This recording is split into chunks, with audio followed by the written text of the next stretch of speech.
L2E Empuraan. ആദ്യം പറഞ്ഞോട്ടെ, ഈ സിനിമ L2E എമ്പുരാൻ കാണാൻ നിങ്ങൾ പോകുന്നതിന് മുൻപ് ഞാനൊരു സ്റ്റാറ്റ്യൂട്ടറി വാണിംഗ് തരാം.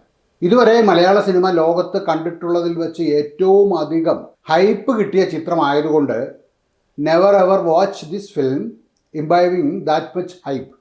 അങ്ങനെ കാണാൻ പോയാൽ നിങ്ങൾ നിരാശപ്പെടും. അതല്ലെങ്കിൽ ലൂസിഫറിൻ്റെ സെക്കൻഡ് പാർട്ട് കാണാൻ പോകുന്നു എന്ന് മാത്രം വിചാരിച്ച് പോകുക. You will not regret.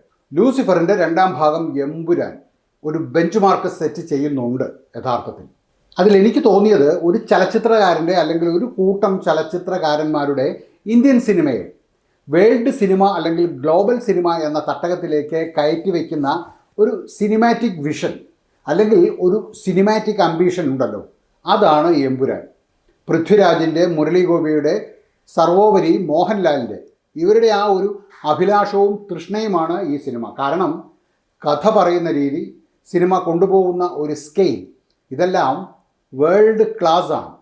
Stephen നെടുമ്പള്ളിയും Qureshi അബ്രാമും ഈ ഒരു ഡ്യുവൽ റോൾ, ഞാൻ പറയേണ്ടതില്ല, മോഹൻലാൽ ചെയ്തു വെച്ചിരിക്കുന്നത് ഇന്ത്യൻ സിനിമയിൽ തന്നെ ആർക്കും ചെയ്യുവാൻ പറ്റാത്തത്ര ഒരു റേഞ്ചിലും സ്കെയിലുമാണ്.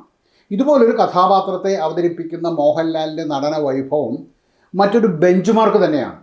ഇതിനു മുകളിൽ ആർക്കെങ്കിലും ചെയ്യുവാൻ പറ്റുമോ എന്ന് നോക്കിയാൽ മതി. മോഹൻലാലിൻ്റെ അഭിനയത്തിൻ്റെ പ്രത്യേകത തന്നെ കഥാപാത്രത്തെ നമ്മളിലേക്ക് അടുപ്പിക്കുന്ന അതിൻ്റെ ഒരു കാന്തിക ശക്തിയാണ്. ഒപ്പം റിസ്ട്രെയിൻഡായ അഭിനയശൈലിയും. എനിഗ്മാറ്റിക്കും പവർഫുള്ളുമാണ് സ്റ്റീഫൻ നെടുമ്പള്ളി എങ്കിൽ തണ്ടറസ് ആണ് ഖുറേഷി അബ്രാം.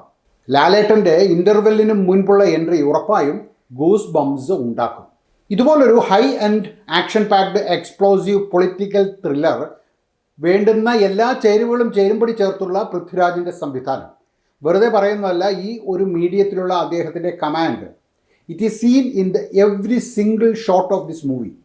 ഈ ചിത്രത്തെക്കുറിച്ച്, ചിത്രത്തിൻ്റെ പ്രൊമോഷനിൽ എല്ലാം പൃഥ്വിരാജ് പറഞ്ഞ ഒട്ടേറെ കാര്യങ്ങളുണ്ട്. എല്ലാം കൂടി ചേർത്ത് വായിക്കുമ്പോൾ പൃഥ്വിരാജിൻ്റെ ഒരു വിഷൻ നമുക്ക് കാണുവാൻ പറ്റും. ആ വിഷൻ്റെ ഒരു സമ്പൂർണ്ണ സാക്ഷാത്കാരമാണോ ഈ ചിത്രമെന്ന് പൃഥ്വിരാജ് തന്നെ, അല്ലെങ്കിൽ പൃഥ്വിരാജിന് മാത്രമേ പറയാൻ പറ്റുകയുള്ളൂ.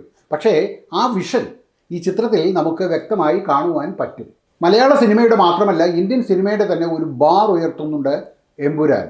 ചിത്രത്തിൻ്റേത് ഒരു കോംപ്ലക്സ് നറേറ്റീവാണ്. മുരളി ഗോപിയുടെ കഥ പറയുന്ന ശൈലിയും ചിത്രത്തിൻ്റെ പേസ് അങ്ങനെ തന്നെ കൊണ്ടുപോകുവാൻ സഹായകവുമാകുന്നുണ്ട്. ഒരു പൊളിറ്റിക്കൽ ഡ്രാമ, ഇൻ്റർനാഷണൽ എസ്പിയോണേജ്, അതിൽ വ്യക്തിഗത പ്രതികാരവും പകയും എല്ലാം ഒട്ടനവധി കഥാപാത്രങ്ങളിലൂടെ, അവരുടെ സഞ്ചാരങ്ങളിലൂടെ, നാട്ടിലും പുറത്തുമൊക്കെയായി നിരവധി ലൊക്കേഷനുകളിലൂടെ പറഞ്ഞു പോകുന്നത് ചെറിയ ഒരു കാര്യമൊന്നുമല്ല. പ്രത്യേകിച്ചും കഥയുടെ ആത്മാംശം ഒട്ടും ചോർന്നു പോകാതെ തന്നെ. എടുത്തു പറയേണ്ടുന്ന മറ്റൊരു കാര്യം ദീപക് ദേവിൻ്റെ സംഗീതമാണ്. പ്രകമ്പനം കൊള്ളിക്കുന്ന സംഗീതം, ഇമോഷൻസിനെ, ഹൈ ഒക്ടെയിൻ ആക്ഷൻ സീൻസിനെ ഒക്കെ എലവേറ്റ് ചെയ്യുന്ന സംഗീതം തന്നെയാണ്. സുജിത് വാസുദേവിൻ്റെ സിനിമാറ്റോഗ്രാഫി തരുന്നത് ഒരു സ്റ്റണ്ണിങ് വിഷ്വൽസ് ആണ്.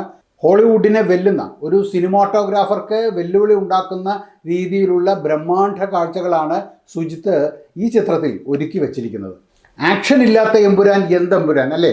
സ്റ്റണ്ട് സിൽവയുടെ ആക്ഷൻ കൊറിയോഗ്രാഫി അത് സൂപ്പർബാണ് എന്ന് തന്നെ പറയേണ്ടി വരും. അഖിലേഷ് മോഹൻ്റെ എഡിറ്റിങ്, അത് സിനിമയുടെ പേസ്, പല ലൊക്കേഷനുകളിലൂടെ കടന്നു പോകുന്ന കഥാരംഗങ്ങൾ, ഇതിനെയെല്ലാം 3 മണിക്കൂറിലേക്ക് ചീകി കട്ട് ചെയ്ത് ഒതുക്കിയെടുത്ത അഖിലേഷിൻ്റെ മികവ് അപാരം തന്നെ.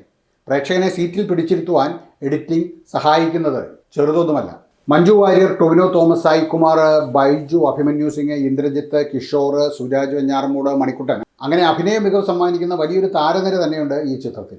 ഒരു വേൾഡ് ക്ലാസ് സിനിമ എന്നതായിരിക്കണം എമ്പുരാനെക്കുറിച്ച് ആലോചിച്ചപ്പോൾ പൃഥ്വിരാജും സംഘവും മനസ്സിൽ ഉറപ്പിച്ചതെങ്കിൽ തീർച്ചയായും അവർ അതിൽ വിജയിച്ചു എന്ന കാര്യത്തിൽ തർക്കമില്ല. ഞാൻ ആദ്യം പറഞ്ഞതുപോലെ എമ്പുരാൻ ഉണ്ടാക്കിയെടുക്കുന്ന ഒരു ബാറുണ്ട്. അതിനെ മറികടക്കുവാനായിരിക്കും ഇന്ത്യയിൽ ഇനി ബ്രഹ്മാണ്ഡ സിനിമകൾ ഉണ്ടാക്കുക, അല്ലെങ്കിൽ ബ്രഹ്മാണ്ഡ സിനിമകളെക്കുറിച്ച് ആലോചിക്കുമ്പോൾ തീർച്ചയായും ആർക്കും വെല്ലുവിളിയാകുന്ന ഒരു കാര്യം. നേരത്തെ പൃഥ്വിരാജും മോഹൻലാലും പറഞ്ഞു വെച്ചതുപോലെ ഒരു 3ാം ഭാഗത്തിൻ്റെ അത്ഭുതങ്ങളിലേക്ക് കാഴ്ചക്കാരെ ക്ഷണിച്ചുകൊണ്ടാണ് ചിത്രം അവസാനിക്കുന്നത്. ഈ ചിത്രം ചില രാഷ്ട്രീയ സംഗതികൾ കൂടെ ഒളിച്ചു കിടത്തുന്നുണ്ട് എന്നൊരു ആരോപണം ഇപ്പോൾ തന്നെ വന്നിട്ടുണ്ട്. പലരും അത് പറയുന്നുമുണ്ട്. പൃഥ്വിരാജിൻ്റെയും ഒക്കെ രാഷ്ട്രീയം നമുക്ക് കുറച്ചൊക്കെ അറിയുകയും ചെയ്യാം. എന്തായാലും ആ ഒരു വിഷയത്തിലേക്ക് ഞാൻ കടക്കുന്നില്ല. കാരണം സിനിമയായി തന്നെ കാണുവാനാണ് എനിക്കിഷ്ടം. ഇത്രയും പറഞ്ഞപ്പോൾ ചിത്രം ഫ്ലോലെസ് ആണ് എന്ന് എനിക്കൊരു അഭിപ്രായവുമില്ല, അർത്ഥവുമില്ല കേട്ടോ.